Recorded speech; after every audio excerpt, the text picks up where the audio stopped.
All right, problem 76. It's asking for which of the following limits does not exist for the graph of the function f shown here. So answer A says that the limit as x approaches 1 from the negative side is of f of x. So this is a one-sided limit. So we're basically looking at the graph over here. And when we approach 1 from the negative side, or from the left-hand side, this is equal to 0. So this does exist, so the answer is not going to be A. B says the limit of f of x as x approaches 1. So this is saying that for this to exist, this means that when you approach it from the left side and the right side, it would approach the same number. And they would both approach 0. So this does exist as well because the left hand and the right hand limit both equal each other. C, we got the limit of f of x as x approaches 3 from the negative side. So when we're coming to 3 from the negative side, we're coming over here. And this is a one-sided limit, and this will be equal to 2. Because this is just a one-sided limit. We only care about coming from this side. So that does exist as well. D, the limit of f of x as x approaches 3. Okay, so here, if we go from the left side, which we just showed, that's 2. If we come from the right side or the positive side, it's negative infinity. So this limit does not exist because the right hand and the left hand limits are not equal to each other. So the answer would be D. And for E, in case you're wondering about E, the function doesn't have to have a value here.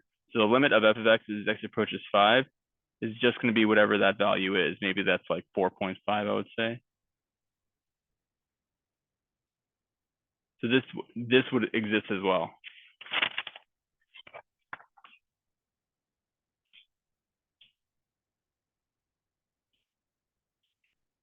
All right, 77. Let f be the function that is continuous on the closed interval 1 to 3 with f of 1 equal to 10 and f of 3 equal to 18. Which of the following statements must be true? Okay, we're told it's continuous on 1 to 3, and we're told that f of 1 is 10. So let's draw like a little diagram. So f of 1 is 10, so we have the point 1, 10. And f of 3 is 18, so we have the point 3, 18.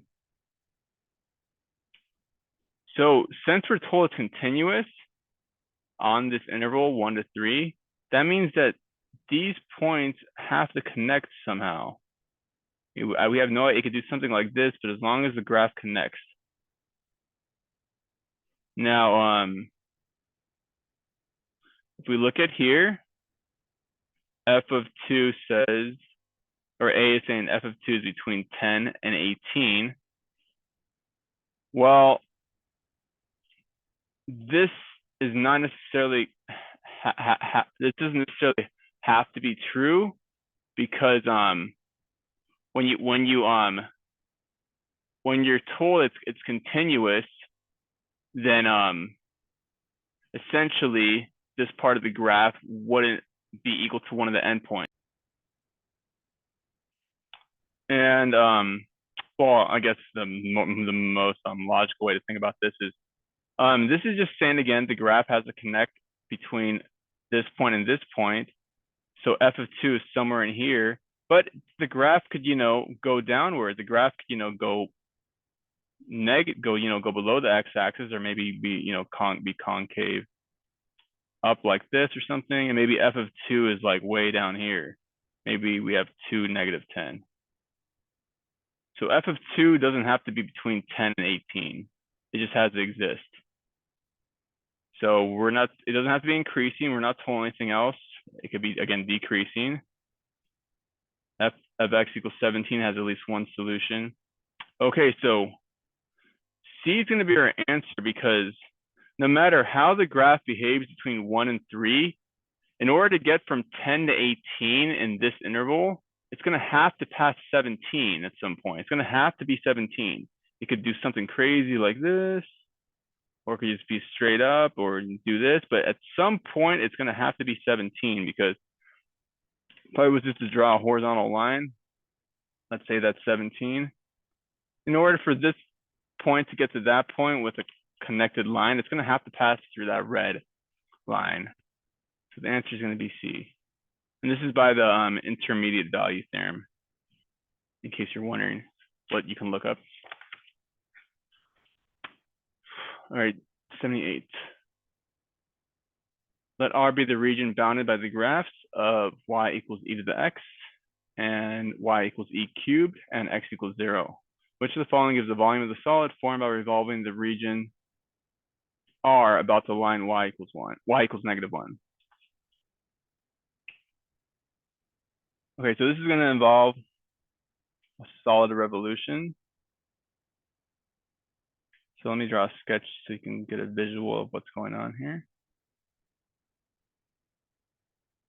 So we got we want to revolve around the line y equals -1. So we're going to be revolving a region around here. Y equals x e cubed is just a constant. And y equals e to the x, you should know it's something like this. But if you don't, you have a graphing calculator you can use in this section. And so you're going to have this region R, something like this. And they're going to intersect at basically, well, 3 and then e to the 3.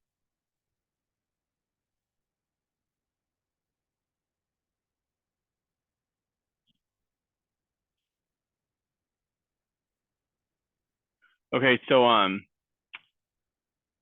like a review about when you review in the solid revolution unit where you have the volume of a solid revolution. And this is something where you can use the disk washer method, where you take the volume of the outer solid minus the volume of the inner solid. So the general formula, remember, it's pi times the integral from wherever you're going from. So we're going from 0 to 3 of the large radius. In this case, we're let me write it more formally. We're taking a function of x since we're revolving around a horizontal axis. So large R of x squared minus small r of x squared dx. So this should look familiar. And again, we're going from 0 to 3. They're starting over here. So this is 0, x equals 0, and 0, 1. Now the key is to figure out what's the outer radius and what's the inner radius, or the small radius. So the outer radius, you want to look from the axis of revolution. You're revolving it around this line. So the outer radius would be up to here. This would be the outer radius going up to the line y equals e cubed. That'll be your large R. So your large radius is equal to e to the e cubed plus 1, because you also have to add this length here. So you would have your integral set up as, let me write this. So large R, again, is e cubed plus 1. And that'll be squared.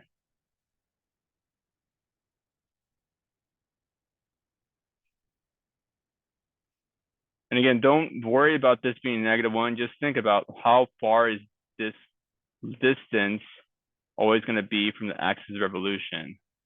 It's going to be 1 away. Now the small radius will be the distance from here to here, or this inner line here. Because remember, it's like a large cylinder. If you only integrated this, you would get a large cylinder with this radius, this like thick radius. But you have to take away this inner part. So small r would be e to the x plus 1. You also again have to add this, e to the x plus 1, the inner function. So this will be minus e to the x plus 1 squared.